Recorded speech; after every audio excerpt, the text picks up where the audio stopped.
Hello guys, I hope you are doing well. So in this lecture we'll talk about the gradual varied flow. This is a very important topic in the hydraulics, and before going into the next slides I'll briefly uh, discuss that what we are going to learn in this lecture. So we'll talk about that what gradual varied flow is, why it is important, and why we are studying this topic, and then we will talk about some characteristics of this flow, and we'll drive a wonderful relation. We'll drive an equation for the gradual varied flow, and finally we'll talk about the different water surface profiles which just happen due to the gradual varied flow. So what gradual varied flow is, that when the rate of variation of depth with respect to the distance is small, it is gradually varied flow, and when the rate of variation is large, then it is rapidly varied flow. So that means if in a channel, for example, you have you're considering a canal, you're considering a flow in a canal or in a river, uh, due to any reason, for example, if due to the obstruction of sheet pile, or due to the obstruction of a barrage, or due to obstruction of a dam, or in a canal you can say there is a fall in a canal, the flow depth is slowly varying or gradually varying, then the flow will be gradually varied flow. And then if it is abruptly changes, it happens in most of the channels. You can observe practically when you visit some kind of fall, or when you visit some kind of obstruction in front of any stream flow, you can see that there is a gradually varied flow. So this flow has a lot of examples in our common hydraulic structures, and we will see in our next slides that where these flows are occurring. So one thing is for sure, that when there is gradual varied flow, the flow depth is varying.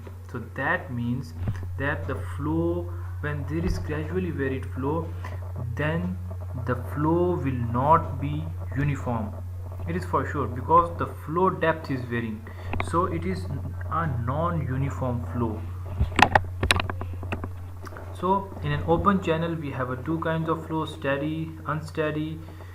And in steady we have a uniform and then non-uniform. So we are discussing this because our most of the examples, most of the situations, we have a steady flow, and we have a the equations like Bernoulli's and Manning's and other equations, they have assumptions that the flow will be steady. So now we have the non-uniform flow, and non-uniform we are going to discuss in brief the gradual and the rapid varied flow. So this is an example. If we have a reservoir, then a irrigation canal, so you can see that the flow depth will be changing at that point, a sharp or abrupt change in the flow depth, then this flow is a rapidly varied flow. And then after some time you can see that this height is changing, gradually changing its depth, and at that point it's again changes into the, at that point the height is remained constant throughout this length. So this is a uniform flow example. So this figure is a better to just understand of a rapidly, gradually and uniform flow. So such kinds of flows happen if you just provide a sluice gate. In barrages you just provide a sluice gate, so this is upstream and this one is the downstream. So the gradual is the uniform flow, because at the upstream side the flow is coming with a uniform height, flow depth, and due to this obstruction it has its effect at a certain length, and at that length it is varying its head. From that length the flow depth starts increasing, and it's gradually decreasing to this. So this is a perfect example of a gradually varied flow. and in this is a fall. For example, it's a fall in a canal. So at that point you can see that at that length this is a gradual varied flow, and then it is the flow depth is rapidly changes. Is an example of a rapidly varied flow. So we have a lot of examples in our hydraulic structures where such kind of flows are developed. So these are the common the general assumptions for the gradual varied flow. The channel is prismatic and the flow is steady. So for the channel is prismatic mean a prismatic channel is the channel whose cross section is not varying. So a channel whose cross section remains constant and whose bed slope remains constant is known as a prismatic channel. And the flow steady means that with respect to time, the different factors like velocity, flow depth, and the discharge remains constant. And the bed slope, and the second assumption is the bed slope S naught, we are denoting with S naught, with the bed slope is relatively small for the gradually. So if the bed slope is relatively small, then you can see that we have a gradually change of the flow depth. The velocity distribution in the vertical section is uniform throughout the length, and the kinetic energy correction factor is close to unity. The streamlines are parallel, and the pressure distribution is hydrostatic. Why we are assuming that the pressure distribution is hydrostatic? Because the flow depth is, we are saying that changes very gradually, so we are just considering it as a overall. When we are driving a relation, we just consider it as a hydrostatically all throughout the length. The channel roughness is constant along its length and does not depend on the depth of the flow. So these are the general assumptions for the gradual varied flow, and these are the characteristics. So if the flow is developed, you can say that this flow is a gradual varied flow, then it must have the following characteristics. The flow, the water depth and the velocity changes gradually. When this is happening, and when there is gradual varied flow, the the depth and the velocity are changes gradually. For sure the flow is non-uniform because these are changes, the water depth and the velocity changes. Water surface changes smoothly and continuously. Friction loss along the channel is not. So these are the tasks, you can just check it after the lecture, you will better understand. The analysis method. So for driving a relation for the gradually varied flow, so for the gradually varied flow we are more interested to drive a relation. For example, if from this length to this length the velocity, the water depth is varying, so I am more interested that how much water depth is varying from either the water depth changes positively, means the water depth is increasing, or if negatively means there is a fall and the water depth is decreasing. So how much water depth will be increased from this point to this point, and for the how much length. So if we have a desired specified length, we can calculate either way, so both of the dh and dy. So along the horizontal distance along the stream flow, we'll just find out how the flow depth will be varying. So the analysis method will apply the concept of the Bernoulli's equation, which has its own assumptions. The flow is steady is one of the important, and the continuity equation will say that the both cross section throughout the section the discharge remain constant and the velocity might be changes and the area might be changes.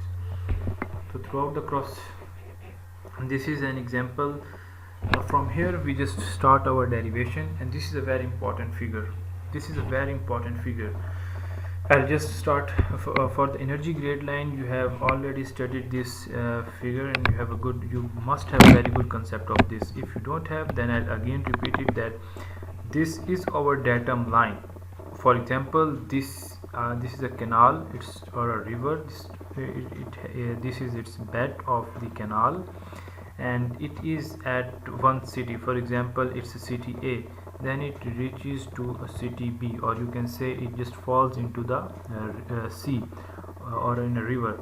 So that level where it falls, where it ends, that depth is the datum line, that is the reference line. Okay, so this is the reference line. So this we call from that point to that, this is the potential head or the datum head, we call denote it as a Z. And from the bed of the canal or a river or whatever you assume, this from this level to the water surface, we call it as a water depth y1. And if the water is flowing, then it must have a kinetic energy, the velocity head. So the velocity head is from this point to, we are assuming that this is an imaginary line, we just assume that it has a head of this much. Why we are assuming that? If at this section we just stop this water, so this water will automatically reach a head of that much, because the water is flowing. So this energy, this much energy is utilizing for its flow. So this has energy of water is flowing, so this has an energy of v square into tg. You just calculate its velocity, put it here and calculate it, you have a number in the figure, and that much energy in terms of head it has. So overall you can say that where the depth of the flow is visible, we call it the hydraulic grade line, and the imaginary line we call it the total energy line or energy grade line. Here another important thing is that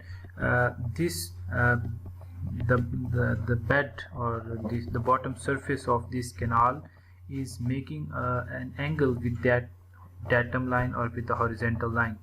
So I can I'm switching to this figure. At this angle I can write it here that S0 is the slope of this canal bed, and this slope is, I can say that it is dz into dx. For that means that along the horizontal distance, along the distance as the x in the x direction, as the distance increases, there is a change in that slope, either in the positive or in the negative way. So similarly, this energy line is also making an angle, and this slope I can call it as a energy slope is equal to the dE into dx. So as the distance increases, there is change in the energy. So you just remember it, we will use it in our later stage.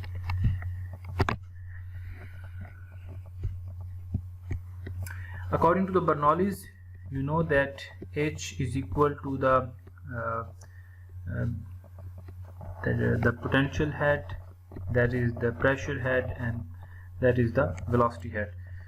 So the summation of all these heads will give the total head at this point. So as it proceeds, these will also changes. So we will just take that how this head varies if the horizontal distance is increasing. So we just take a derivative with respect to the horizontal distance, that how the head varies as the x direction, as the distance increases, how this head will be varied.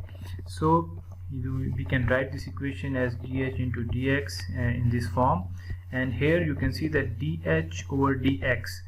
So the change in the head with respect to the horizontal distance is equal to the minus s, that is slope is in negative sign. So this negative sign means that the slope is negative, that means the slope is decreasing. That means the total, as the distance is increases, the total head is decreasing, it will not remain constant. That means the head is decreasing. So overall the energy hydraulic grade line to the water surface, the water depth is decreasing. Okay, and you can see that dz over dx is again the slope of the bed. The slope of the bed is also decreasing. That is why the flow is moving under the action of gravity. We have provided a slope, and due to which under the action of the gravity the water is flowing, and this is an example of an open channel. So we can say that we have a negative bed slope and negative we have the energy slope. So now we will start our derivation. In these factors we will just take the derivative of this term. Another, we have discussed this one, that why it is negative and why this. So the negative, you can just in other words, they are negative because h and z decreases in the flow direction. So here is the in our previous slide you can see that this is our generic term from the Bernoulli's equation, and we will just solve. We will take the derivative of this term. We will separately solve this term. So here this term, we will just take the derivative of this term. So we know that here v is the velocity in the channel flow. So we can, from the continuity equation, we know that the q is same throughout the channel, and so the a1 is q is equal to av. So here v is equal to q over a. So if we have this section of that canal, so you can see that b is the breadth and h is the height, so we can also write area into b into h. So q into b into h, we can put it in place of v. So our this equation will be equal to q squared into b squared h squared into 2g. So here you know that q is constant, the breadth of the channel, that is constant. You can see that 2 is constant, here g is constant, and the only thing which varying is the h. So here we will just take the derivative of this term. So when we take the derivative of this term, so before we take the derivative, we just multiplied on numerator or the denominator with the dh. So dh at the denominator and the numerator.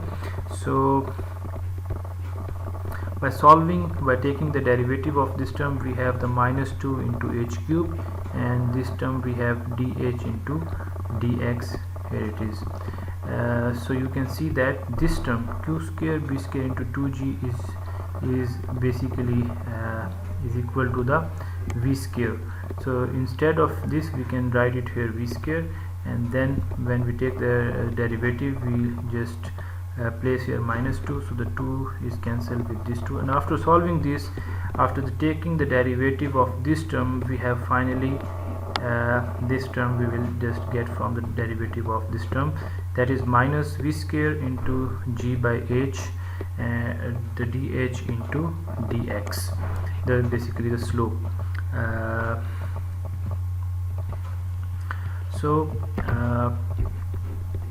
you can see we got this term.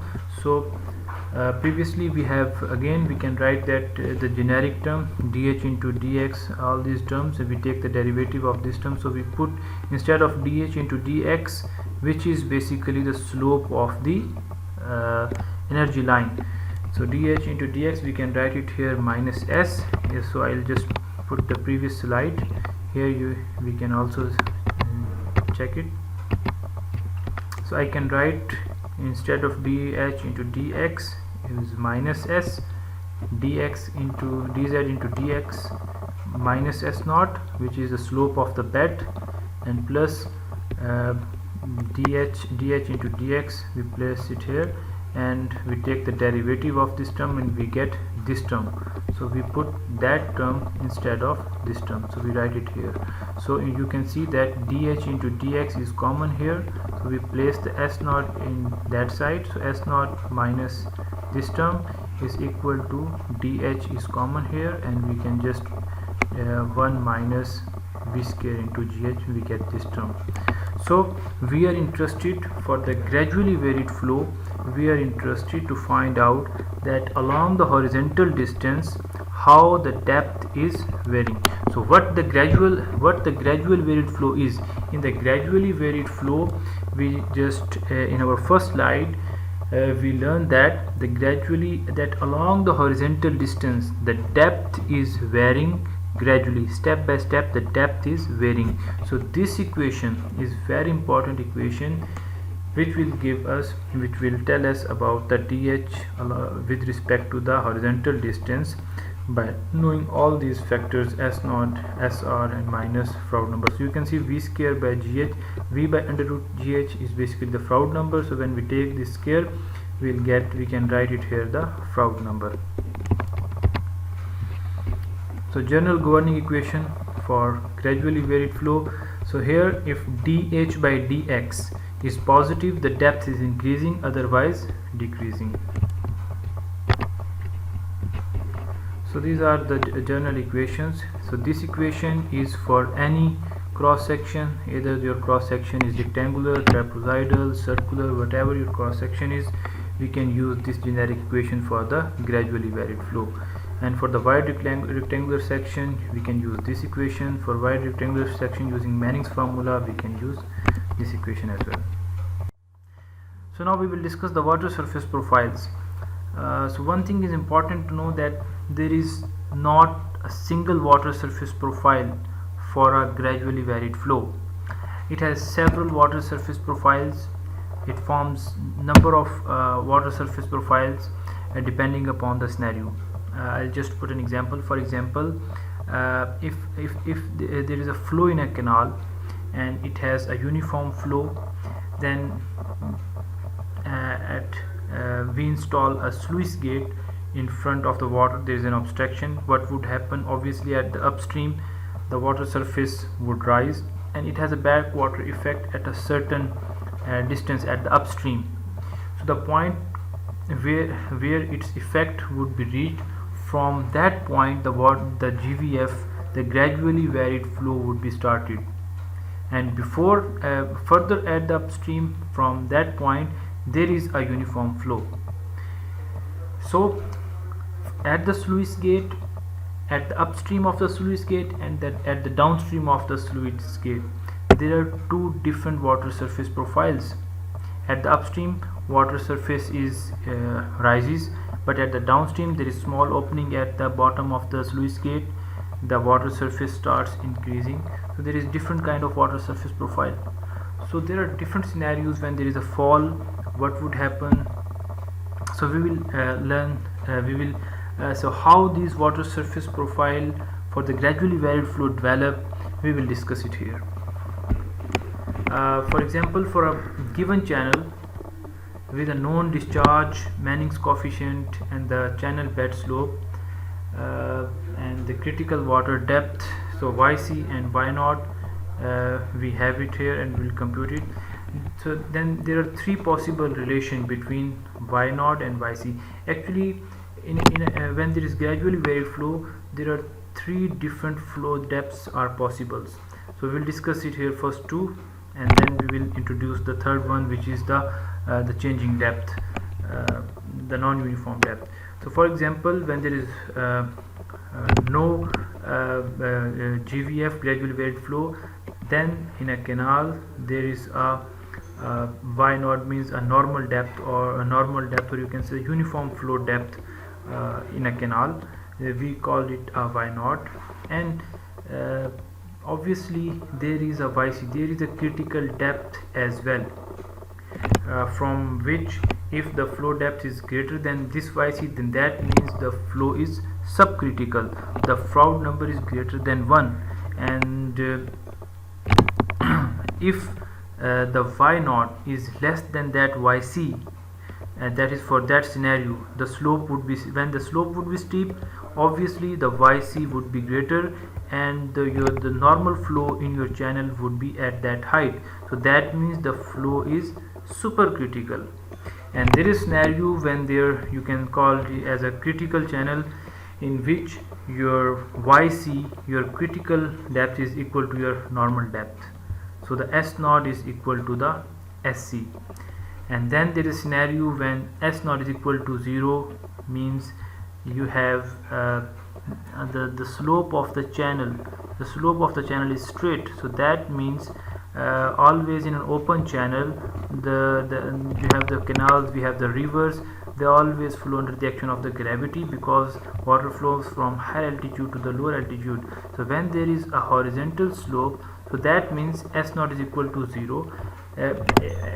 Imaginary it is possible, but in a real case there is no such examples we have in our natural structure, but with the help of the pumps and the other equipments we can move it with the slope as well.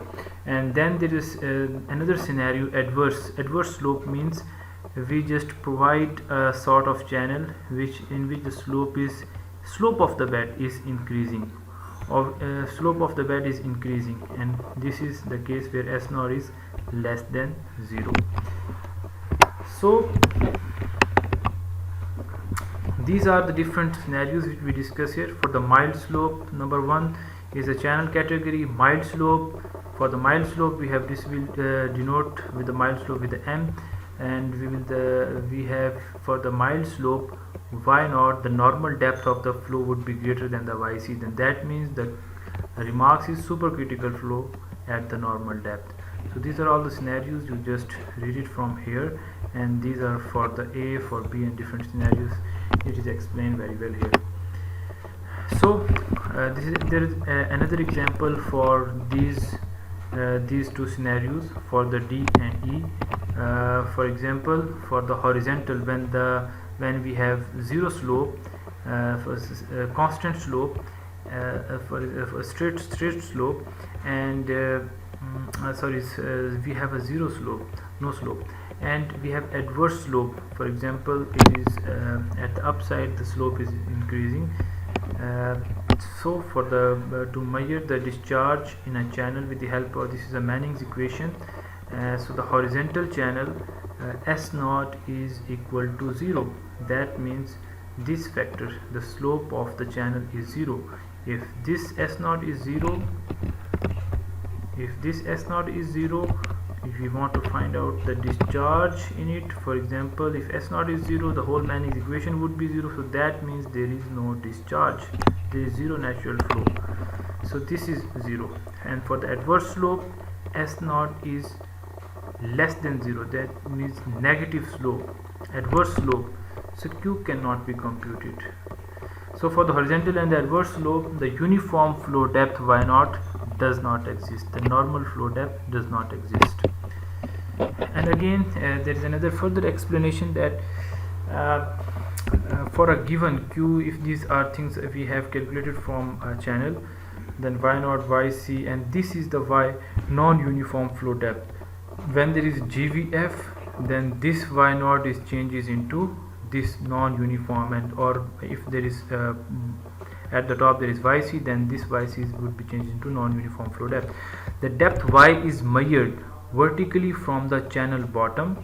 The slope of the water surface profile dy by dx is relative to the channel. The prediction of the surface profile from the analysis, so this would be the equation which we derived earlier, and this equation would tell us what would be the slope, what would be the height of the water as the water moves. For example, there are different scenarios which explain the next slide, but I'll just discuss it here. For example, if dH by dx, if we put all these factors and the value of dH by dx is greater than 0, then that means that greater than 0 means that dH value is greater than dx. For example, if it has we travel a 2 meter distance and we increase a height of 4 meter, then that means the dH by dx is 2. So for positive, so when the dH by dx is greater than 0, then we have a positive slope. So the slope of the the water surface profile will be increasing. And when the dH by dx is less than 0, so that means the slope, we have a negative slope. So we have a negative slope decreasing.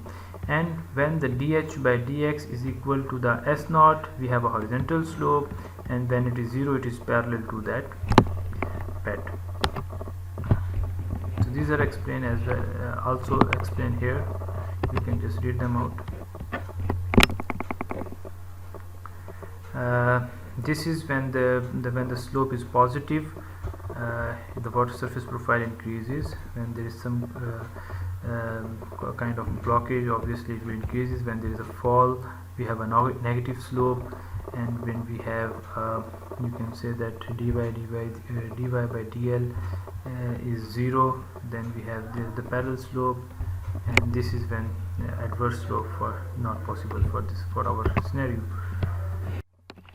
So we have discussed up till now that the channel bottom slope changes from mild to the adverse slope, and here we will just focus on the mild slope, and I will discuss in detail about the mild slope, and then you will have a better concept about all different slopes, that how different water surface profiles are developed in the bottom slopes, in different types of bottom slopes.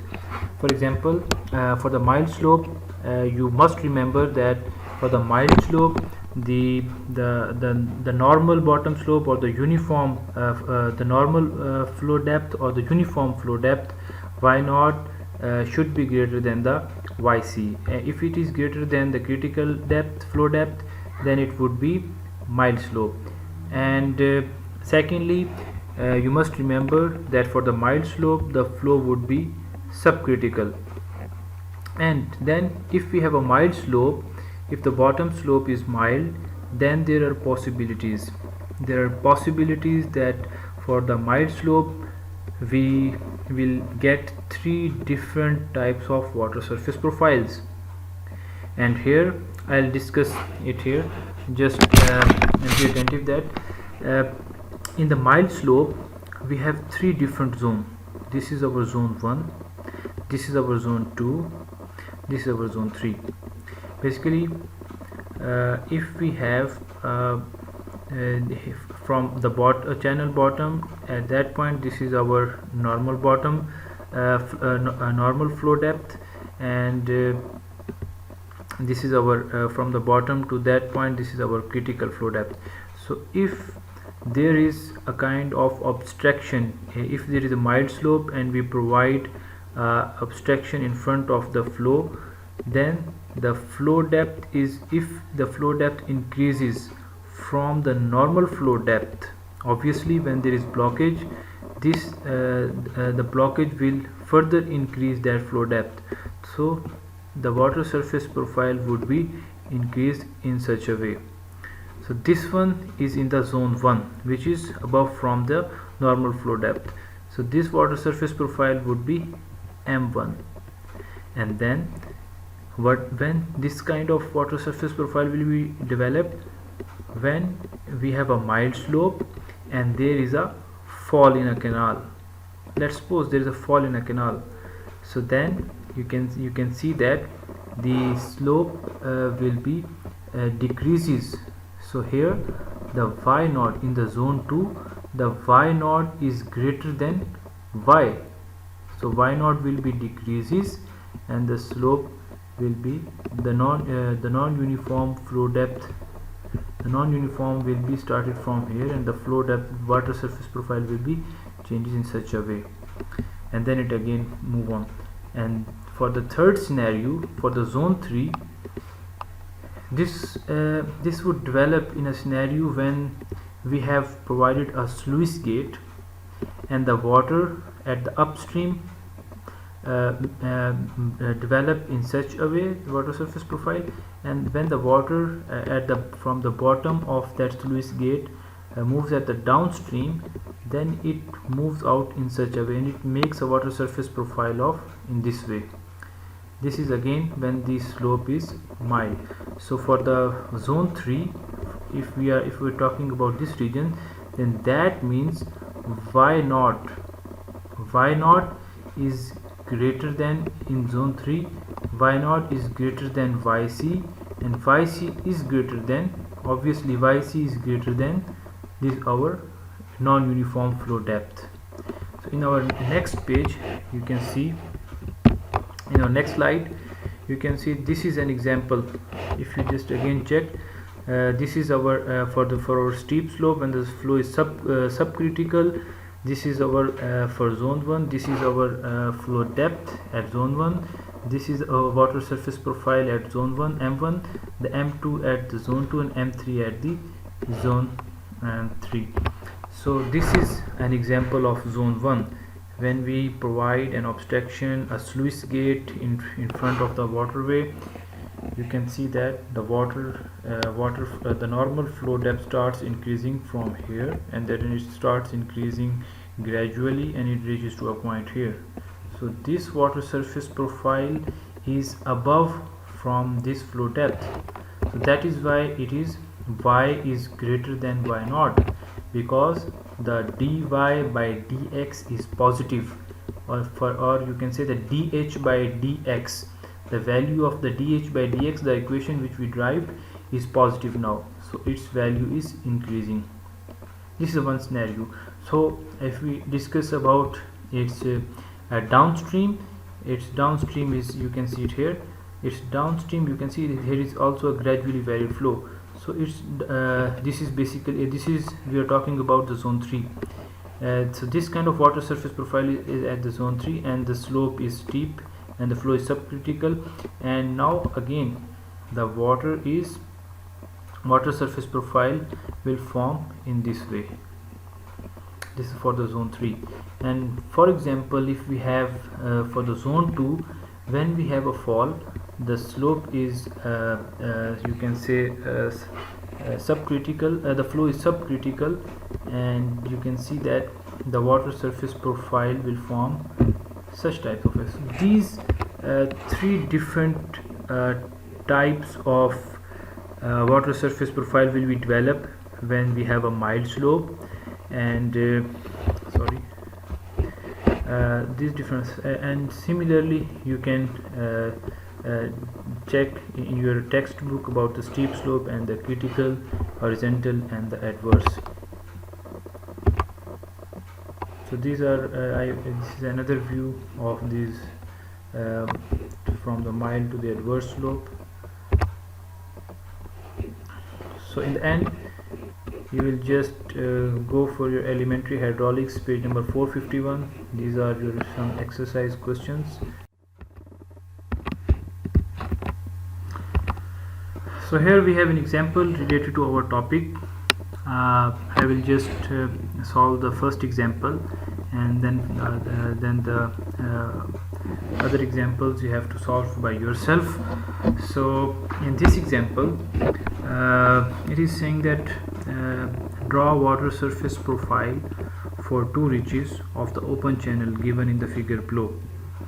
Okay, a gate is located between the two reaches. This one is the first reach and this is the second reach, and the second reach ends with a sudden fall. Okay, so this is our numerical. This is a numerical in which the numerical is plotted in this figure. So in the first figure, he says that S naught is less than SC, and for the second reach he says that S naught is greater than SC. So the bed slope is less than SC, and here the bed slope is greater than SC. So we have learned in our in this lecture, in the previous slide, that now we have to basically find the water surface profiles at the upstream and at the downstream. So this would help us out that what kind of bed slope this is. So this means that bed slope S naught is basically one reach, one bed slope S naught 1, and S naught 2 is a bed slope of reach 2. So S naught, that means bed slope is less than the critical slope, then that means it is not very sharp slope because it is less than the critical slope. So this is the scenario when we have a mild slope. For the mild slope, S naught is less than the SC. So for the mild slope, we know that the flow would be subcritical, and the other condition is that the normal flow depth or the uniform flow depth will be greater than the critical flow depth. So here would be the critical flow depth, and here for example would be the natural flow depth. So so the water surface profile, because it's an abstraction, water surface profile would be in this form. So this is M1, so because it's mild slope, so this here the slope would be M1, and at the downstream, you know, there is water at the downstream will move in this way because the slope is steep. Then the slope is steep, sorry. So again we have three zones: zone 1, zone 2, zone 3. So for the steep slope, we know that the flow would be supercritical, and other condition is that and the critical flow depth will be greater than the normal flow depth. So we have this is the figure they provided us, in which this is our mild slope, and at reach 2 we have a steep slope. These are the three different zones: zone 1, zone 2 and zone 3. Obviously for zone 1 we for mild slope we have y normal flow depth is greater than the yc, and because of this obstruction we have water surface profile of this form, and we call it m1. And at the steep slope we have a supercritical flow, and for supercritical flow is that the critical flow depth is greater than the yc, and our water surface profile will be in zone 3. And in zone 3 the condition is that the critical flow depth is greater than the normal flow depth, and normal flow depth will be greater than the non-uniform flow depth. So this would be the non-uniform flow depth, and this is our gradual varied flow from this point to this point. This is our mild slope m1, and this one is, because the slope is steep, so we have there s3. Here the important point is that why the hydraulic jump not formed at the downstream, because at the upstream we have subcritical flow, and at the downstream we have supercritical flow. So if we have a supercritical flow at the upstream, we might have formed a hydraulic jump at this point, and then for sure we have a big hydraulic jump at the downstream. When we have a steep slope at the upstream, steep slope means supercritical flow at the upstream and subcritical flow at the downstream. So when the flow from super to sub, then there is hydraulic jump. The formation of hydraulic jump is for sure. So that's it from this lecture. I hope you like it, and these are the other example which you have to go through, and I hope within the next few days I will upload more relevant videos related to this course. Therefore subscribe this channel so that you may get auto notification of my next video. Till then, take care, bye bye.